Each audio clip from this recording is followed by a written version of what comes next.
Welcome, friends. Welcome back to the podcast here. The Simple Solution is a podcast that we're doing in relation to suicide prevention, recovery from addiction and depression. And my name is Aubrey Melville. Uh, uh, I've recovered myself from this disease 38 years. And the purpose of this podcast is to let people know that there is actually a simple solution to a very, very complicated problem, and that's the disease of alcoholism, drug addiction, and gambling.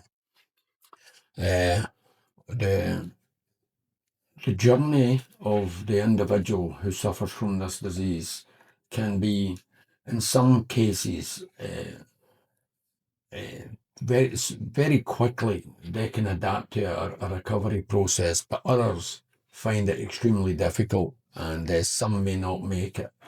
But a lot of people do make it if they get the right information.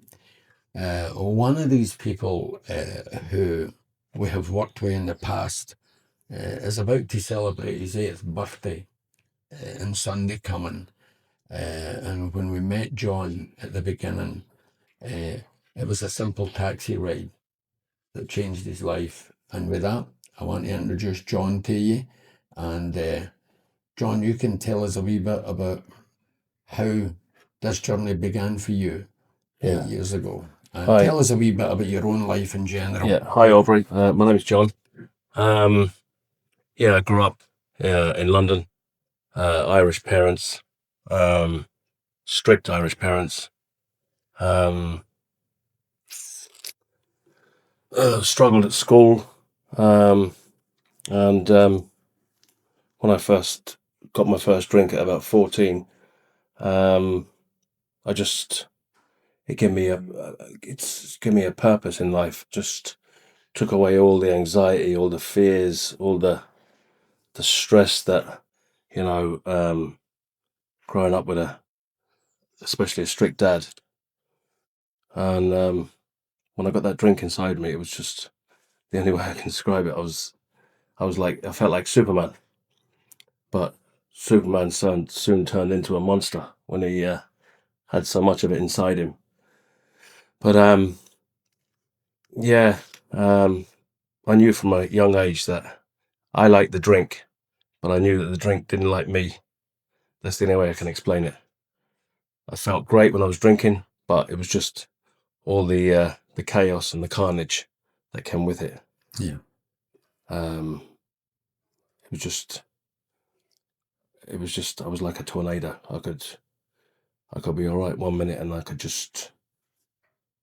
was like the tornado. I would destroy everything in seconds. That's the only way I can describe it. So, these are a brief on how it affected your family, your parents, your sisters, I just destroyed everything. your wife. Destroyed my wife, my kid, 2 kids, 2 daughters. They're 22 and 20 now. Yeah. My relationships, it's still not great, even though I'm not drinking. It's been 8 years. Brilliant. Thanks to you. And, all the fellow AA people that's helped me along the way. But my relationship with my kids is not great. Even with my family is not great, even still, because I've, just trying to recover from the devastation it caused. Yeah. Yeah, and we do understand there is a mental illness caused by the disease of addiction. And there is a process that we go through in order to get that mental release from the disease. And you're a member of the 12-step recovery group. Yeah. And tell us, because you reminded me there, I'd forgot exactly how this started with you. Tell us the day that you made the phone call. And it wasn't a phone call for help. But that just tells you fate. And the man upstairs obviously told me this was going to be my last day of drinking. My father bought a property here, I don't know, 25, 30 years ago, started it, and then just decided to leave it. So I just said to him, Dad, we need to go over and do that place up in Sligo. So we went over, done it all up, and I just had a final drink for all the the guys for their hard work in doing the place up. And I drove in that afternoon to get set up for the meal and all the drinks and loads of Guinness and loads of lager, and just, it wasn't even one of my best drinks. I'd only had about, I'd say 12 or 13 cans of Guinness, which was a light session for me. And even though drink driving wouldn't have stopped me in the past, but this particular evening I thought, no, I'm going to leave the motor here and I'm going to ring my good friend Aubrey. I knew he was a taxi driver in Sligo, and I thought Aubrey could give us a lift home. And it was that journey home that was the start of it. Yeah. And the conversation began because it was only a short distance from your job. A 3 mile.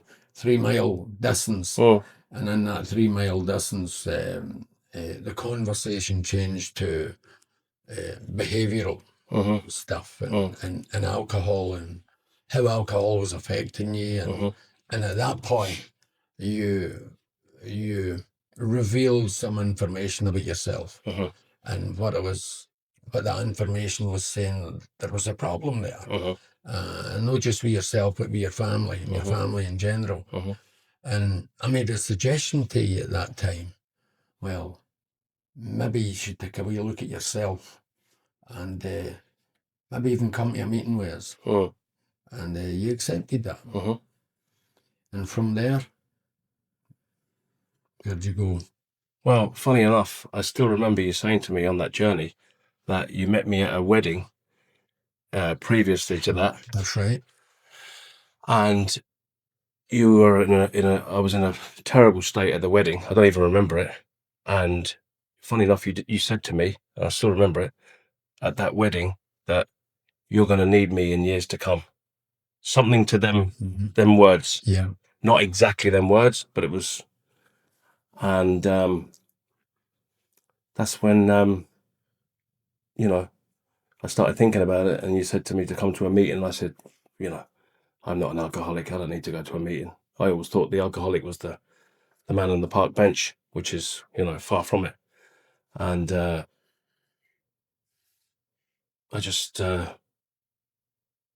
think you come into the house for a cup of tea, and I said I'll go along to a meeting to see what it's like. Didn't have a clue what was going to be involved.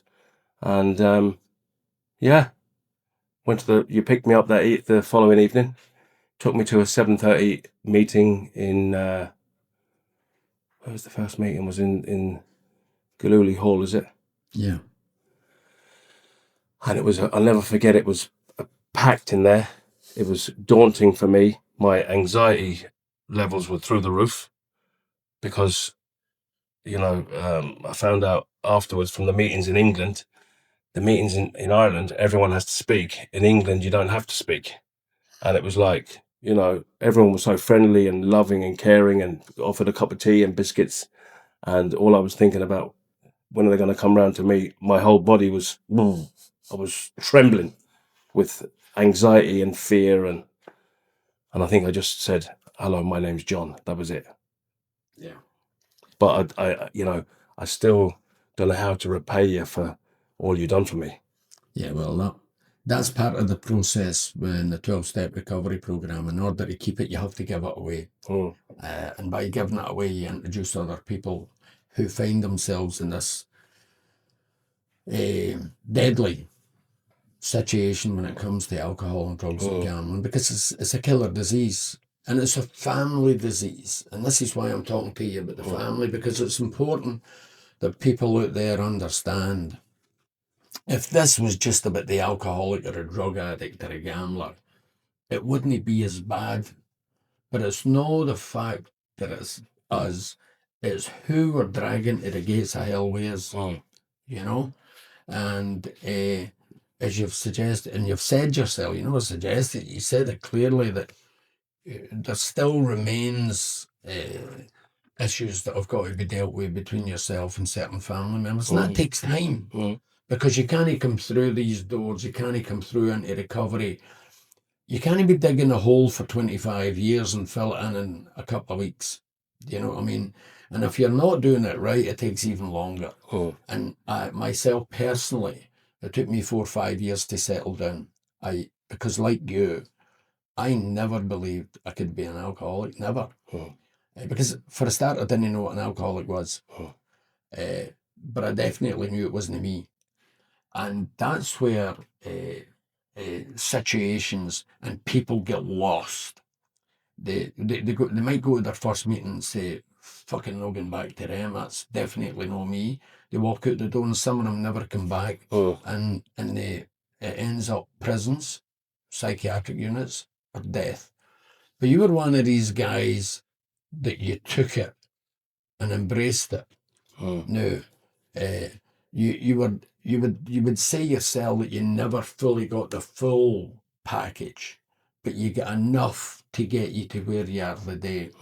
And congratulations on your 8th birthday on Sunday.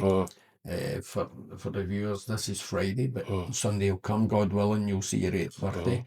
And the difference in you and your attitude has changed. And we all still need to work in our own personal things.